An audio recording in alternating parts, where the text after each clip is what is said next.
नमस्कार, ABP news की इस खास कवरेज में आपका बहुत बहुत स्वागत है। मैं हूं सुमित अवस्थी।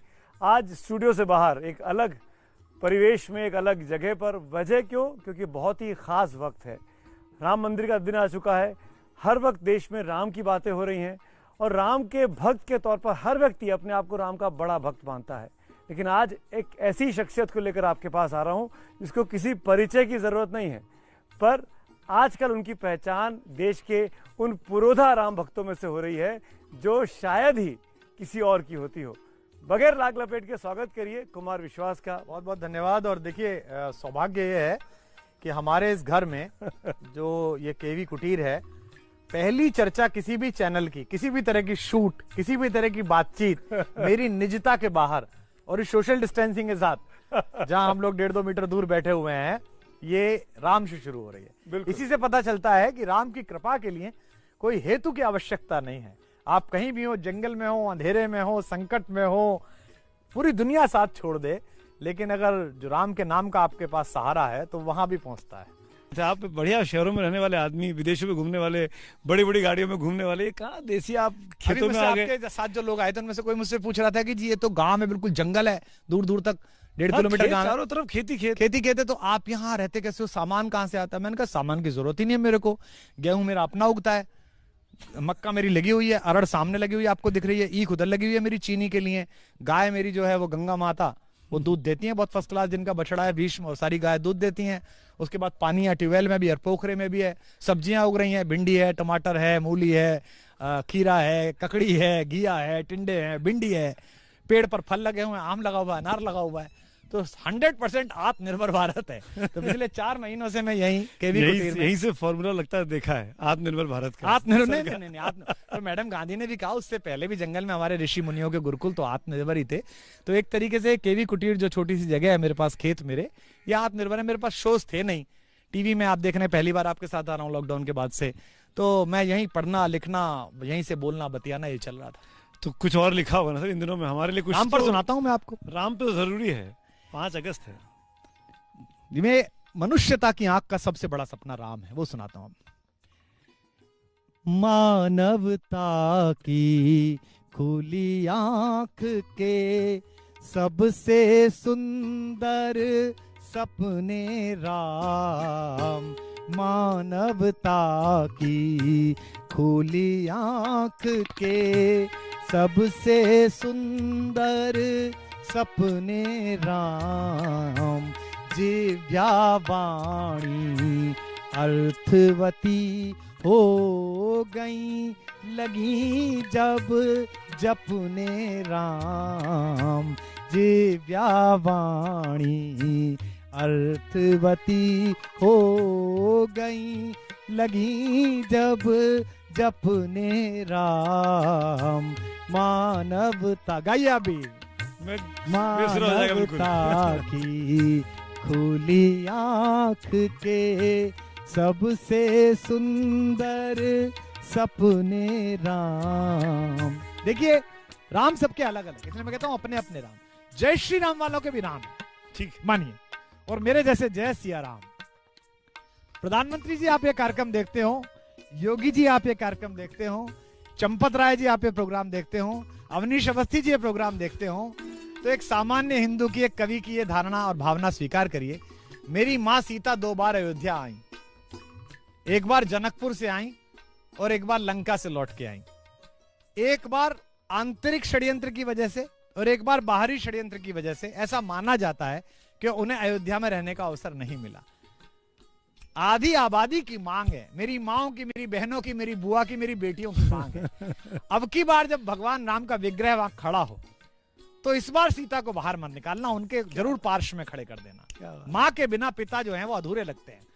सीता राम नहीं बोलो तो राम दिखते नहीं है, राधा कृष्ण बोलो तो तभी कृष्ण दिखते हैं, गौरी शंकर बोलो तो शंकर तभी दिखते हैं, लक्ष्मी नारायण बोलो तो बिना लक्ष्मी के नारायण नहीं। आपको पता है एबीपी का जो पूरा शो कैंपेन है वो जय सिया राम ही है। क्या बात, जय श्री राम नहीं है वो, जय सिया राम। हमारी एक कवित्री थी, बहुत मंदिर आंदोलन के समय बड़ी तेजस्वी और तेजाबी कविताएं पढ़ती थी। भीलवाड़ा में कवि सम्मेलन था, मैं संचालन कर रहा था। उसने मुझसे कहा कि, उसने पूरे सदन से कहा कि ऐसा कर दो और इनके कब्रों से उठकर इनके पुरखे भी वंदे मातरम गाएंगे। पता नहीं क्या क्या गंध थी, मैं छोटा सा ही था। तो उसने कहा दोनों हाथों की मुट्ठी बांधिए, आंखों में खून भरिए और आकाश की तरफ चिल्लाकर करिए जय श्री राम, दोनों भुजाओं को उठा के। तो जनता ने की। तो मैं बैठा था चुपचाप हाथ जोड़े, तो मुझसे कहा आप हिंदू नहीं है क्या? मैं जय श्री राम बोलूं तो आपकी भुजाएं नहीं फड़कती? मैंने कहा नहीं, राम आते ही मेरे तो हाथ जुड़ जाते हैं।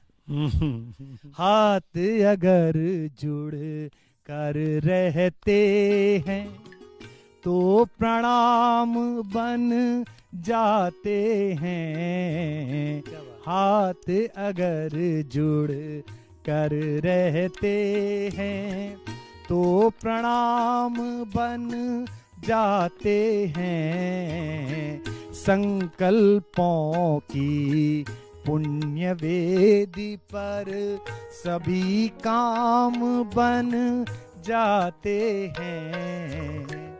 अगर आत्मा रहे निरंतर मन के मानस के संग में, तो पर पीड़ा पीने वाले स्वयं राम बन जाते हैं।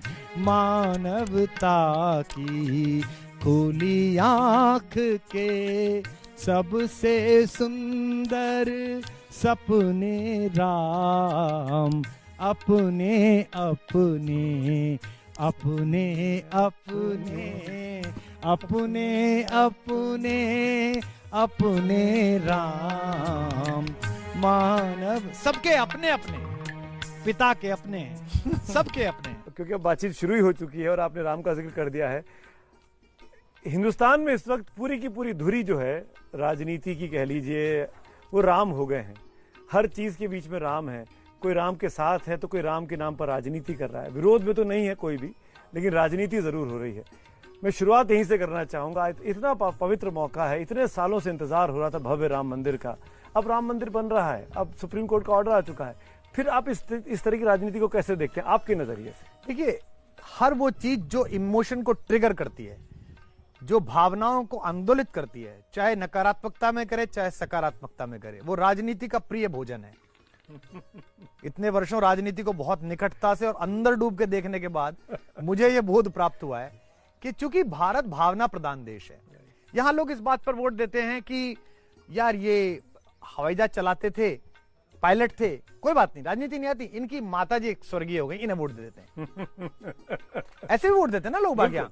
या ये बहुत अच्छी महिला हैं, पहले दूसरे देश में थी, अब भारत की कुलवधू हैं, बड़ी शालीन है, बट इनके पूज्य पति जो देश के प्रधानमंत्री थे पूर्व, उनकी निशंस हत्या आतंकवादियों ने कर दी, तो इनके साथ खड़े हो जाना चाहिए।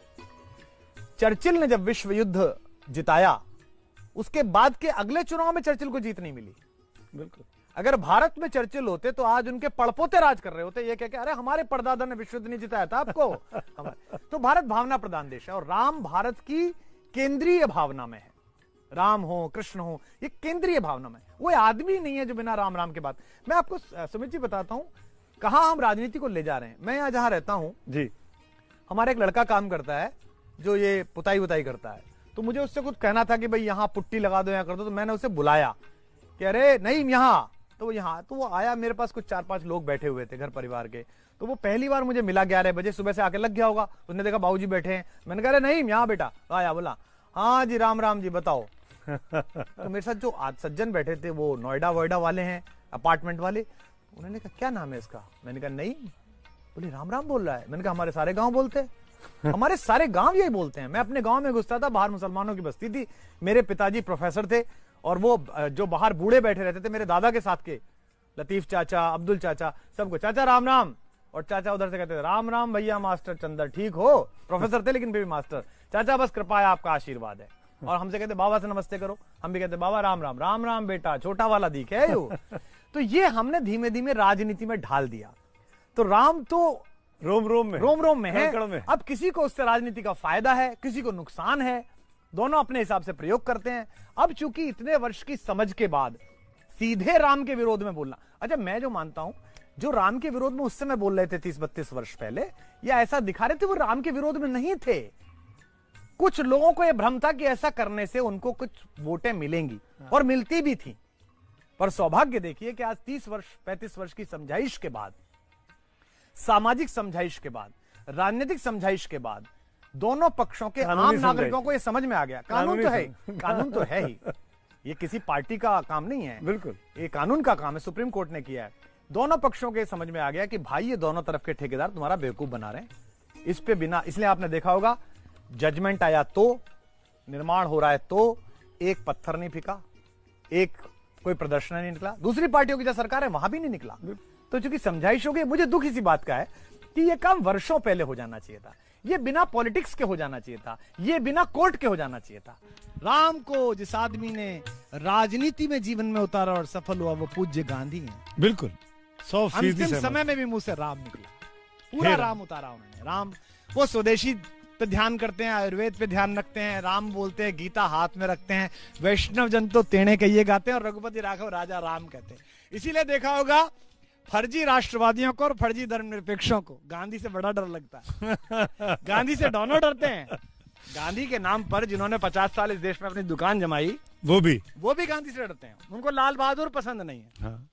उनको गांधी पसंद नहीं है, उनको पटेल पसंद नहीं है, उनको मौलाना अबुल कलाम आजाद भी पसंद नहीं है, उन्हें अपने घरेलू गांधी पसंद है। और जो फर्जी राष्ट्रवादी हैं, जो राष्ट्र बोलते हैं नीचे की तरफ जीभ लगा के, उनको भी समस्या गांधी से है कि गांधी को अखाड़े में मारोगे कहां, वो तो पहले ही तुमसे बड़ा वैष्णव है, वैष्णव। और उसके बाद वो कहता है हिंदू मुसलमान मेरी दो आंखें हैं।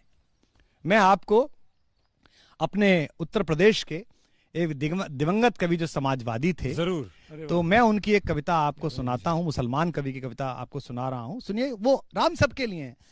मैं राम पर लिखूं, मैं राम पर लिखूं, हिम्मत नहीं मेरी, मैं राम पर लिखूं, ये हिम्मत नहीं मेरी, तुलसी ने वाल्मीकि ने छोड़ा नहीं है कुछ, मैं राम पर लिखूं, हिम्मत नहीं है कुछ, तुलसी ने वाल्मीकि ने छोड़ा नहीं है कुछ, फिर ऐसा कोई खास कलमवर नहीं हूं मैं, फिर ऐसा कोई खास कलमवर नहीं हूं मैं, लेकिन वतन की खाक से बाहर नहीं हूं मैं, लेकिन वतन की खाक से बाहर नहीं हूं मैं, कोई पयाम हक हो वो सब है मेरे लिए, कोई पयाम हक है वो सब है मेरे लिए, दुनिया का हर बुलंद अदब है मेरे लिए, वो राम जिसका नाम है जादू लिए हुए, वो राम जिसमें ओम की खुशबू लिए हुए, वो राम जिसका नाम है जादू लिए हुए, वो राम जिसमें ओम है खुशबू लिए हुए, गैरत बन के आई थी गैरत शबाब की, भारत में पहली पहली किरण इंकलाब की, मैं राम पर, वो राम पर पूरी कविता है हमारे मुसलमान कवियों की, कैफ की, जमुई का, आजाद की, एक पूरे पूरे साहित्य लोगों ने राम पे लिखे हैं। तो हिंदुओं के लिए, मुसलमानों के लिए, उर्दू के लिए, दशमेश पिता के शब्दों में आप देखिए, गुरु नानक देव जी के आप देखिए राम का जिक्र देखिए। राम इस देश की केंद्रीय आत्मा है। एबीपी के माध्यम से मेरा यही कहना है, आप तो गंगा भी चलाते हैं जो गंगोत्री से निकलकर गंगा सागर तक पहुंचती है, मेरा केवल आप सबसे यही अनुरोध है, दुनिया के इतने बड़े चरित्र को, दुनिया की समरसता के इतने बड़े विजय केतु को, जो पराई देशों में जाकर भी मैत्री स्थापित करता हो, 1 इंच जमीन राम ने कब्जे में नहीं की, जहां गए वहीं के लोगों को राजा बना दिया, वहीं के लोगों का राज्याभिषेक कर दिया और चले आए। उसको खांचों में मत बांटिए, उसको ऐसा मत करिए ये मेरा राम और ये ऐसा वाला राम, क्रोध तो बिल्कुल ही मत करिए। राम मंदिर बनना है, करोड़ों करोड़ लोगों की आशाएं और स्वप्न जो था, जो उन्होंने दिन रात देखा था, वो पूरा हो रहा है। 125 करोड़ लोग, 130 करोड़ लोगों को खुश होना चाहिए। और बताइए, मैं इस्लाम मानने वालों से कहता हूं, मैं क्रिश्चियनिटी के लोगों से कहता हूं, दिल बड़ा करिए और बताइए अपने राजनेताओं को कि तुम्हारे ज्ञान गंगा में आने का वक्त अब बंद हो गया। हमारी सरकार की क्या औकात, किस प्रधानमंत्री की क्या औकात। राम अपना मंदिर का हेतु बनना आपको दे रहा है। सुमित भाई, मैं और आप उस समय में पैदा हुए, जिस समय ये हो रहा है, हमारा आपका सौभाग्य है। उदय प्रताप जी हमारे एक बड़े वरिष्ठ कवि हैं, समाजवादी पार्टी से सांसद भी रहे। उनका एक शेर है कि जिसकी रचना चांद तारे ये जमीन सोचो जरा, जिसकी रचना चांद तारे। क्या कहते हैं लक्ष्मण सीता से जब कहती हैं तुम्हारा भाई संकट में, जाओ ब्रकुसी विलास सृष्टि लय होई, भ्रकुटी के विलास से सृष्टि समाप्त हो जाए, सपने उस संकट पड़ेगा सोई, उसको संकट पड़ेगा। माँ कैसी बात करती हो, हालांकि माँ ने भेजा। तो उदय प्रताप जी ने कहा कि जिसकी रचना चांद तारे ये जमीन सोचो जरा, उसका मंदिर तुम बनाओगे अम्मा सोचो जरा। तो ये तो कोई नहीं बना रहा, ये जो समिति बनी है, ट्रस्ट बना है, मानिए कि राम ने आपका जीवन धन्य कर दिया। उसने ये अवसर दिया कि चलो जहां हम पैदा हुए, जहां हमारा धाम कहलाता है, वहां तुम लोग अपने पुरुषार्थ की बनाई हुई 4 ईंट खड़ी करके सिर झुकाने के लिए ओसरा बना रहे हो, खुश हो जाओ बेटा, वरना मैं तो कण कण में हूं, मैं तो हर जगह हूं। रामचरितमानस में भी और हर जगह यही है कि धर्म दूसरे को आदर दे, दूसरे को अपना काम करने। बाबा तो इतने ब्लंट हैं इस मामले में, तुलसी बाबा, किसी ने कहा कि किसी ने प्रवाद फैला दिया कि ये तो ब्राह्मण ही नहीं है, तो गोस्वामी है, और गोस्वामी तो ऐसे ब्राह्मण होते हैं गाय का काम करने वाले। उनसे किसी ने आके कहा कि साहब ऐसा कह रहे हैं, तो वो तो खुद ही कहते थे मांग के खाए वो मस्जिद में सोई वो, मांग के खाता हूं मस्जिद में सोता हूं। ये राम का सबसे बड़ा नाम करने वाला उसका भक्त कह रहा है, सही बात। मांग के खाई वो मस्जिद में सोई वो।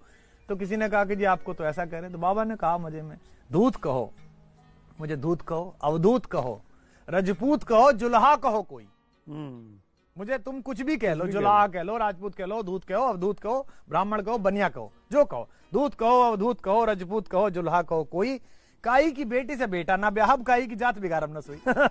मुझे कौन से अपने लड़के की शादी करनी है। तो ऐसे हैं राम तो। ओके, भी अब ये जरूर जानना चाहूंगा मैं आपसे, ये ट्रांसफॉर्मेशन क्यों? कुमार विश्वास एक पोएट, एक कवि, महफिलों को लूटने वाला, कुमार विश्वास को मैं देख रहा हूँ बीते 2 सालों से राम कथाएं सुना रहा है, अमेरिका में सुना रहा है, लंदन में सुना रहा है, हिंदुस्तान भर में घूम घूम के सुना रहा है। ये राम के प्रति स्नेह पहले से था, अभी हुआ? ये ट्रांसफॉर्मेशन सोच समझकर है या अंदर से आया है? नहीं, देखिए ऐसा तो कोई भारत में पैदा नहीं होता।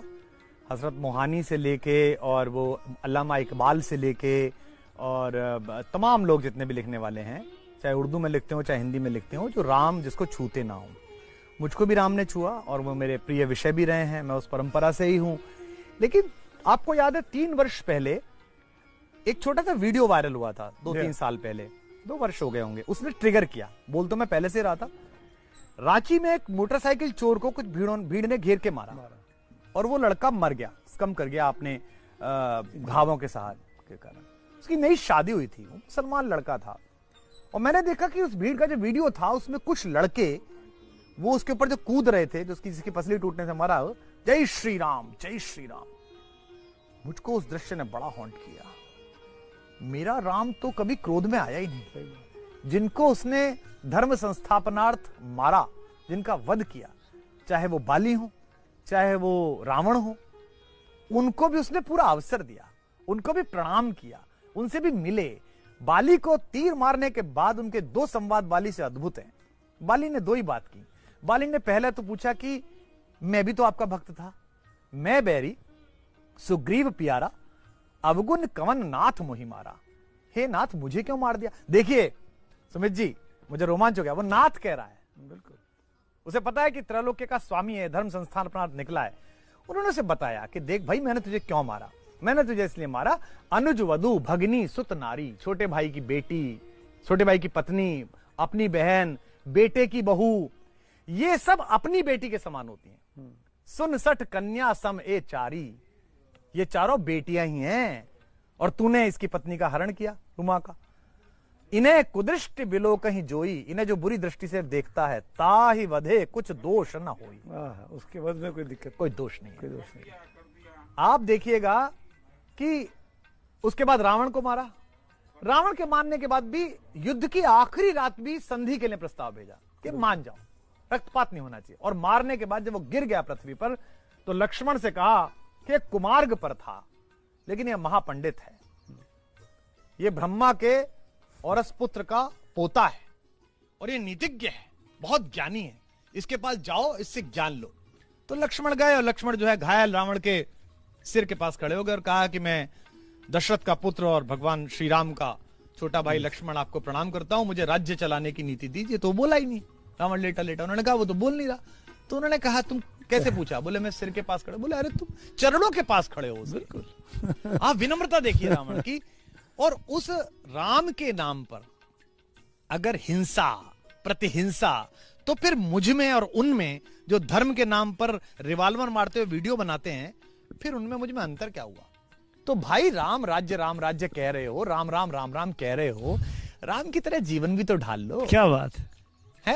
कई लोग नाराज हो जाएंगे आपकी बात सुन के। निश्चित रूप से भाई, मैं कहता हूं ना, राम मिलते हैं जटायु से और उनका भाई कहता है लक्ष्मण पता नहीं ये कौन बड़ा सा जीव है, मैं धनुष चलाता हूं। बोले तुम आवेग में रहते हो, जो व्यक्ति हम पर हमला नहीं कर रहा मैं उस पर हमला क्यों करूं? फिर पूछते हैं कि पक्षी विशेष हैं आप, इतना बड़ा आकार किसका है? बोले वो तुम कौन हो? कहते हैं कि मैं दशरथ का बेटा राम अपने छोटे भाई लक्ष्मण के सहित आपको प्रणाम करता हूं। तो वो रोने लगता है जटायु, कहते अरे तुम दशरथ के बेटे हो बेटा, मैंने और उन्होंने तो देवासुर संग्राम में साथ लड़ाई करी है, मेरा बड़ा ध्यान रखते थे। तो देखो मुझे रोमांच हो जाता है सोचते मुझे हो रहा है। राम कहते हैं कि आप मेरे पिता जैसे हैं। और जब उन्हें जटायु इस हालत में मिलता है तो जटायु से कहते हैं आप कहें तो मैं आपके रोगों का उपचार करा दूं, एम्स भेज दूं। है ना, वो तो ताकतवर है, संजीवनी मंगा लूं, कुछ कर लूं।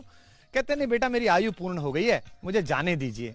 तो कहते हैं चूंकि मुझे मेरे पिता के दाह संस्कार का सौभाग्य नहीं मिला था, मैं ऐसा खराब पुत्र हूं, तो मुझे अपने दाह संस्कार की आज्ञा दीजिए। और आप समझिए रावी के उस तट पर जहां जटायु का संस्कार हुआ था, उस पूरे इलाके का धर्म जो है वहीं जाकर संस्कार करता है। राम नदी में आधे खड़े हुए, उन्होंने तर्पण किया अपने पिता की तरह। मुझे अब भी रोमांच है। बिल्कुल। और कहते हैं क्रोध, राम के नाम पे क्रोध आ सकता है? मुट्ठी भींच के नारा लगाओ कट्टर, राम के नाम पे क्रोध आता है। जटायु ने पूछा चलते समय सुमित भाई कि आपके पिता मिलेंगे स्वर्ग में साकेत धाम में, उनसे कुछ कहना है आपके विषय में कि आप कैसे हैं? अब पत्नी जो है वो चुराई जा चुकी है, अपहरण हो गया, दोनों भाई बहन घूम रहे हैं, दशरथ को बुरा लगेगा, लेकिन राम का आत्मविश्वास और राम की शालीनता देखिएगा। क्या कहते हैं जटायु से? जो मैं राम, हे तात, हे चाचा जी, अगर मैं दशरथ का बेटा हूं तो मेरे पिता से कहना जो मैं राम तो कुल सहित खानदान के साथ कहीं दशानन आए। रावण आएगा वही आपको बताएगा कि क्या हुआ था, क्या हुआ था। जो आत्मविश्वास देखिए और शालीनता देखिए। ये नहीं कह रहे कि मैं मार दूंगा, मेरे बाप से कह देना कि वो बहू का अपहरण हो गया, साले की लंका लगा दूंगा, लंका लगाना। लेकिन राम ये नहीं कह रहे, राम राम है, शालीनता की प्रतिमूर्ति है, प्रिंस चार्मिंग है। कहते हैं जो मैं राम, अगर मैं राम हूं, हे चाचा जी, अगर मैं अपने पिता का बेटा हूं ना, तो मेरे पिता से ये कह देना बस, जो मैं राम तो कुल सहित कहीं दशानन आए। आप जो राम की पिक्चर तब से पेंट कर रहे हैं इतनी देर की बातचीत में, सौम्य, सुशील, सभ्य, मधुर, अपने साथ रखने वाला, मुस्कुराता चेहरा, परेशानी में भी हंसते रहना। लेकिन आजकल जो राम की तस्वीरें, पोस्टर, बैनर्स, कार के पीछे स्टिकर दिखते हैं, तो राम भी रौद्र रूप में है, हनुमान भी रौद्र रूप में है, उग्र हो गए हैं। ये क्यों हुआ? ये क्यों हुआ और किसने किया? पॉलिटिकली सूट करता है ना। मोहम्मद साहब ने जो इस्लाम सिखाया था वो इस्लाम थोड़ी है जिसके नाम पे जिहाद हो रही है। हाँ बिल्कुल नहीं है ना, बिल्कुल नहीं। कुरान शरीफ मैंने भी पढ़ी है मौलाना फारूकी की, उसमें लिखा ही नहीं है। आज ईद क्या है? अंदर की पशुता को ईश्वर की राह में कुर्बान कर देने का नाम है। बिल्कुल, निरीह पशु की कुर्बानी का काम थोड़ी है भाई। पशु तो सब खाते हैं, हिंदुस्तान दुनिया का दूसरे नंबर का बीफ एक्सपोर्टर है, इसको मान लीजिए। हाँ, जो हिंदू सुन रहे हैं वो भी मान लें, औकात है तो अपनी सरकारों को इस बात पर प्रेरित कीजिए। और हिंदू करते हैं व्यापार, हिंदू करते हैं व्यापार। पहली देश की 10 कंपनियों में 7 हिंदू ओनर्स हैं, बिल्कुल, जो सब ज्यादा स्लॉटर हाउस चलाते हैं, सबसे ज्यादा लोग कटते हैं जिसमें। मैं तो शाकाहारी हूं साहब, मैंने तो जीवन में अंडा भी नहीं खाया, पर ये मेरी फूड हैबिट है। इसके लिए अगर कोई आदमी खाता है तो मैं उसको ये नहीं कह सकता कि इसे मार दो, इसे जला दो भाई, इसकी फूड हैबिट है। आपने इस तरह का माहौल इस देश में बनाया है, आपने ऐसी भोजन प्रवृत्तियां विकसित की हैं, जैसे शराब पीना ना पीना। मैं नहीं पीता, पर जो पी रहे हैं वो अपराधी हैं, मैं ये नहीं कह सकता, अगर बशर्ते कि वो पी के अपने अंदर का तामसिक भाव ना बाहर निकालें। तो जो आप राम और हनुमान कह रहे हैं कि गुस्से वाला राम और हनुमान और जय श्री राम, जैसे आप मुझे बता दीजिए और आपके एबीपी पे सुनने वाले बता दें, आज से 30-40 साल पहले उन्होंने गांव में अभिवादन में जय श्री राम सुना था, जय सिया राम सुना था? जय सिया राम था सर। जय श्री राम तो अभी पिछले 20-25 सालों देखिए सर, अब मैं कहता हूं तो लोग बुरा मान जाते हैं। जिनके दुकानें इससे प्रभावित होती हैं वो मेरे पे गाली लगे, तो उनको मैं बता दूं भैया, ना तुम्हारी सरकारों से पद्मश्री चाहिए, ना तुम्हारी राज्यसभाएं चाहिए, ना तुम्हारी विधानसभाएं चाहिए, ना तुम्हारे सरकारी अनुदान और सरकारी कार्यक्रम चाहिए, सब जूते की नोक पे रखे हैं। और तुमसे ज्यादा राम पता है तो मैं तो अपने हिसाब से बोलूंगा भाई, मुझे थोड़ी खरीद लोगे तुम। तो भाई ये जो राम है सूट करता है पॉलिटिकली, और ये डराता है। मैं क्यों डराऊं? मेरा राम तो वनवासी, दलितों, वंचितों, है ना, जंगल की रहने वाली जातियों को, पाताल लोक में रहने वाली शबरी जातियों के को बेर गले खाने वाला। लगाता है। अरे ये शबरी के बेर खाता है और उसको लिखता है जमुई खां आजाद हाँ। उसके बारे में कि वो जानू पर था एक शबरी का सर लिए हुए और कहने लगे सिया से कि खा लो तुम भी बेर मीठे हैं बड़े। उसी समय पे पानी लेके लक्ष्मण वहां आ गए, देखा जो है दृश्य तो कुछ बौखला गए। राम ने उन्हें देखा और कहा कौनो मका का गर्च शहंशाह राम है।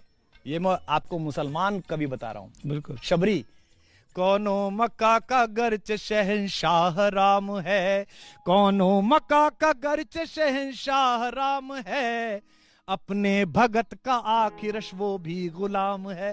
लक्ष्मण से कहते हैं कि इसको क्रोध से मत देखो शबरी को कि मुझे झूठे बेर खिला रही है। मैं पूरी दुनिया का मालिक हूं, लेकिन पूरी दुनिया का मालिक होने के बावजूद भी मैं अपने जो भगत है उसका गुलाम हूं। ऐसा राम। और उससे क्रोध कैसे आ सकता है? क्रोध की आवश्यकता ही नहीं है। मैं ये जानना चाह रहा हूँ कि उस वक्त आप पढ़ते होंगे, मेरे ख्याल से कॉलेज वगैरह में होंगे। कॉलेज में था मैं।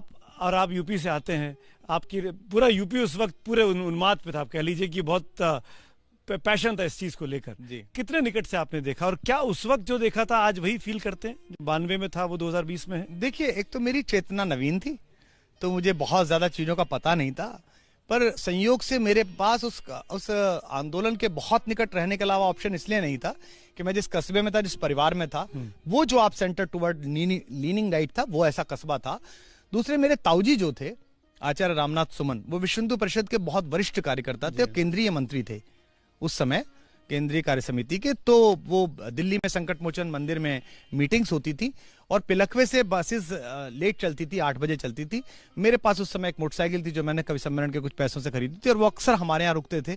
तो मेरे पास ये कई बार जिम्मा होता था कि मैं ताऊजी को लेके वहां तक जाऊं। अच्छा। और उस समय अशोक सिंघल जी के सचिव हुआ करते थे, जो इस समय उत्तर प्रदेश के मुख्यमंत्री हैं, मौर्य साहब। तो उस परिसर में एक कमरा था जहां ड्राइवर्स और सहायक लोग बैठते थे, तो हम वहीं बैठते थे और दोपहर को भोजन कराने की जिम्मेदारी सारे लोगों को। उसमें गिरिराज जी भी होते थे, अशोक जी भी होते थे, नृत्य गोपाल दास जी भी आते थे और उनकी बातें चलती रहती थी। हम बाहर होते थे तो हम यही सुनते थे और मेरे तब भी समझ में नहीं आता था कि अगर ये 100 करोड़ लोग हैं और उनकी इच्छा है कि ये जगह बन जाए, चाहे राजनीति से प्रयोग कर रही है, तो मुझे लगता था कि देश में हर जगह मुसलमानों को भी आके कह देना चाहिए। पर उस समय भी लोग थे, चाहे मुलायम सिंह हो, चाहे कांग्रेस जैसी वैचारिक पार्टियां तो।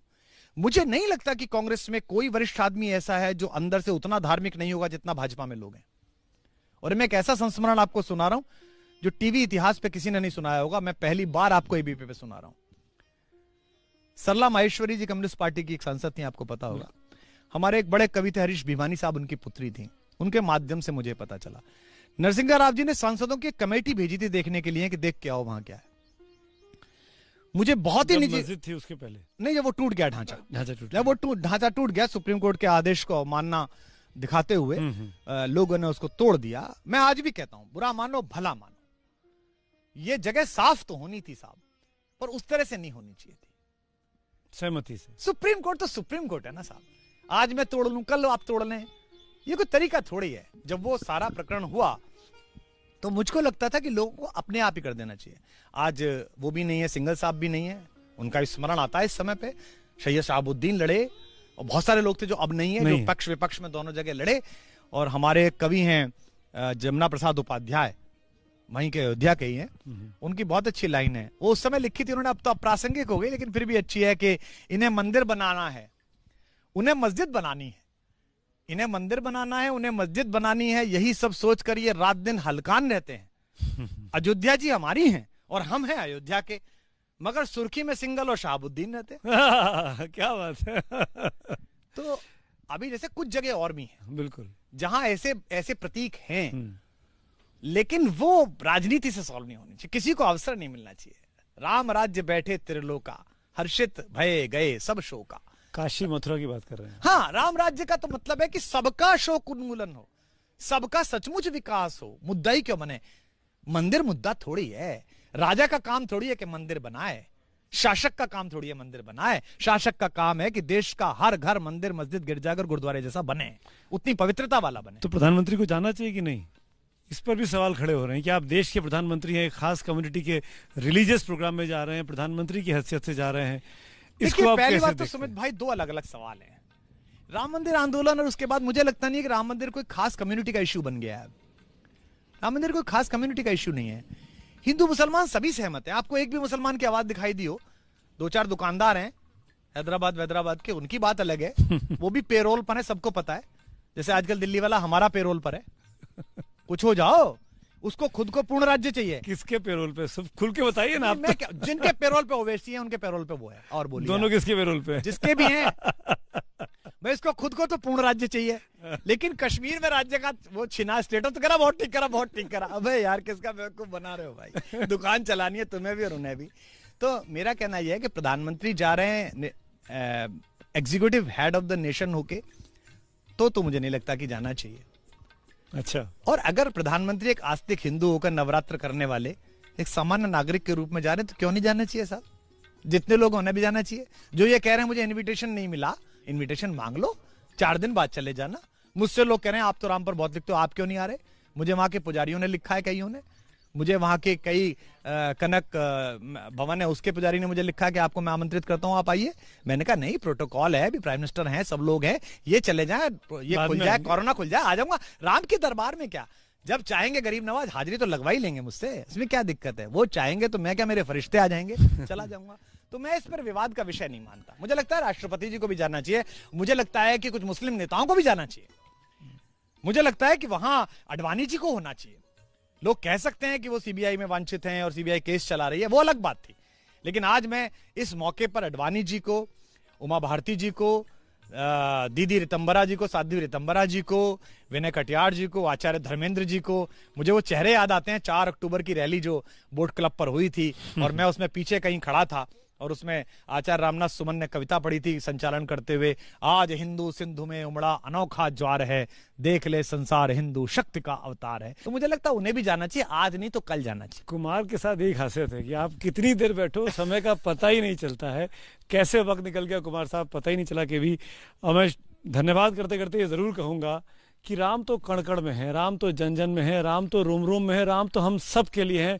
और इस कार्यक्रम का मकसद यही था कि जो राम है, उस राम मंदिर के पीछे के राम को देखिए, उस राम को देखिए जो हिंदुस्तान की गंगा जमनी तहजीब के सबसे बड़े परिचायक हैं, जो सबको साथ लेकर चले। और वक्त है उस तमाम पीछे के 20, 25, 30 साल के इतिहास को भूलकर सबको साथ मिलकर चलने का। कुमार सिर्फ इतना कहना चाहूंगा, राम राम। राम राम आपको। जय सिया राम। बहुत बहुत धन्यवाद।